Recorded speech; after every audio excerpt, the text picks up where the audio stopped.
আসলে বেলডাঙ্গাতে বাবরি মসজিদ নির্মাণ প্রসঙ্গে আমি এতটুকু কথা বলবো যে হুমায়ুন কবির যে দৃষ্টিকোণ থেকে বাবরি মসজিদ করার চিন্তা ভাবনা করছেন, এই দৃষ্টিকোণটা আমি তো মনে করব সম্পূর্ণ একটি রাজনৈতিক দৃষ্টিকোণ।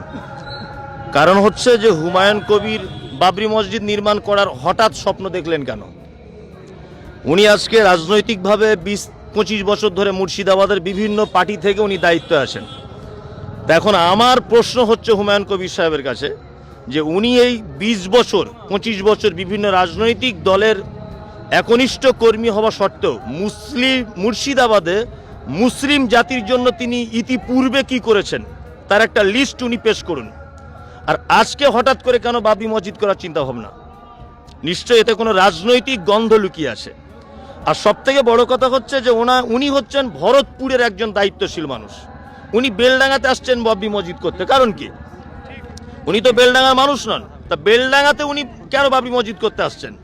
তার মানে উনি খুব ভালো করে জানেন যে বেলডাঙ্গাতে একটা হিন্দু মুসলিম এমনিতে একটা গরম গরম ভাব আছে, এই জায়গাটা রাজনীতি করতে খুব ভালো সুবিধা হবে।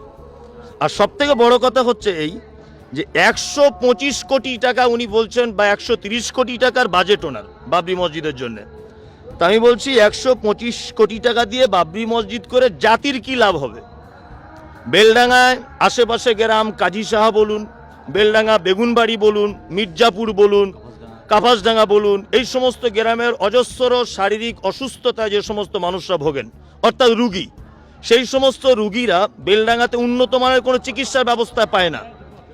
গেলেই সঙ্গে সঙ্গে এফআইআর করছে কোথায়? বহরমপুর না কলকাতা। তা বেলডাঙ্গা থেকে কলকাতা একটা পেশেন্ট পৌঁছাতে পৌঁছাতে মারা যেতে পারে। তার জন্য বেলডাঙ্গাতে একটা উন্নত মানের হসপিটাল তৈরি করা হোক, একটা শিক্ষা প্রতিষ্ঠান তৈরি করা হোক। আর সবচেয়ে বড় কথা হচ্ছে মসজিদ যদি করতেই হয়, বেলডাঙ্গাতে মসজিদের প্রয়োজনই যদি হয়, তাহলে বেলডাঙ্গার আশেপাশে মুসলিম গ্রামের বুদ্ধিজীবী মানুষেরা এটা ভাববে।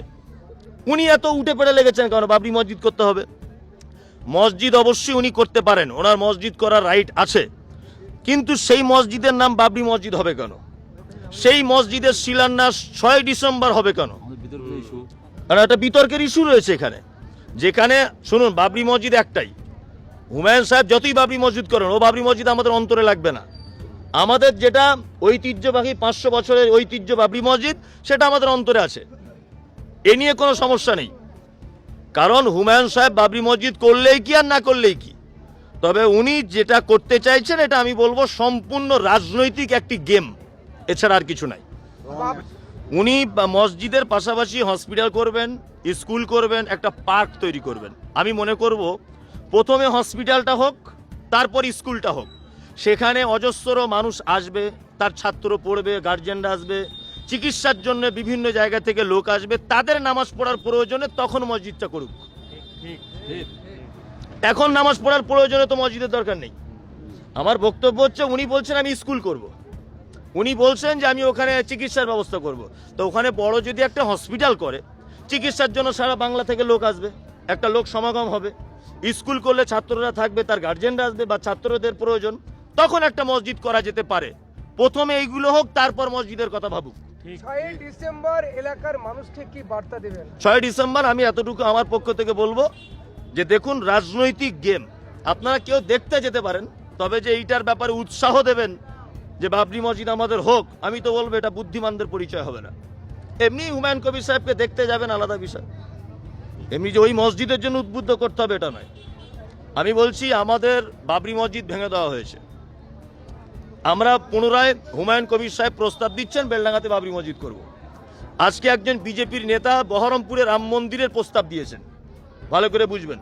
তাহলে বহরমপুর থেকে বেলডাঙ্গার ডিস্টেন্স খুবই নিকট, 18 কিলোমিটার ডিস্টেন্স। তা আমি বলছি যে এই ডিস্টেন্সে যদি রাম মন্দির হয়, আবার যদি বাবরি মসজিদ হয়, তো ফের আবার আমরা ঝামেলাকে নিয়ে চলে এলাম। যেটা ছিল ফয়সালাবাদে বাবরি মসজিদের ঝামেলা, সেটা আবার বেলডাঙ্গাতে হবে। এর ফল আমার ছেলেরা ভোগ করবে। আর আপনারা জানেন যে কিছুদিন আগে বেলডাঙ্গাতে একটা সাম্প্রদায়িক দাঙ্গা হয়েছিল, তখন হুমায়ুন সাহেব কোথায় ছিলেন? কখন ছিলেন তিনি? বেলডাঙ্গাতে এখনো পর্যন্ত রেল লাইন ওভারব্রিজটা হলো না। হ্যাঁ, এর জন্য ওনার কি দাবি ছিল? বেলডাঙ্গাতে অজস্র শ্রমিকরা তারা বাইরে কাজে যাচ্ছে, উনি রাজনৈতিক দায়িত্ব থাকার পরে বহরমপুরে বেলডাঙ্গাতে কটা শ্রমিকদের কর্মসংস্থান করেছেন? এগুলাকে দেখাক, কড়া খোঁজ নেই। হ্যাঁ? বরং এখানে বাবরি মসজিদ হওয়া মানে আমাদের মুর্শিদাবাদের যে সমস্ত গরিব মানুষেরা বাইরে ঘাটে শ্রমের কাজে যাচ্ছে বা শ্রমিক হিসাবে যাচ্ছে, তারা সেখানে মুর্শিদাবাদ নাম শুনলেই মার খাবে। ঠিক ঠিক 70% বাইরে। হচ্ছে না? হচ্ছে। এইটা যা করছে, মুর্শিদাবাদকে এক সর্বনাশ করার পরিকল্পনা করছেন তিনি রাজনৈতিকভাবে। ঠিক। ওই জন্য আমি ব্যক্তিগতভাবে একদমই সমর্থন করি না এটা। এটা আমি সম্পূর্ণ ব্যক্তিগতভাবে রাজনীতি মনে করেন আপনি?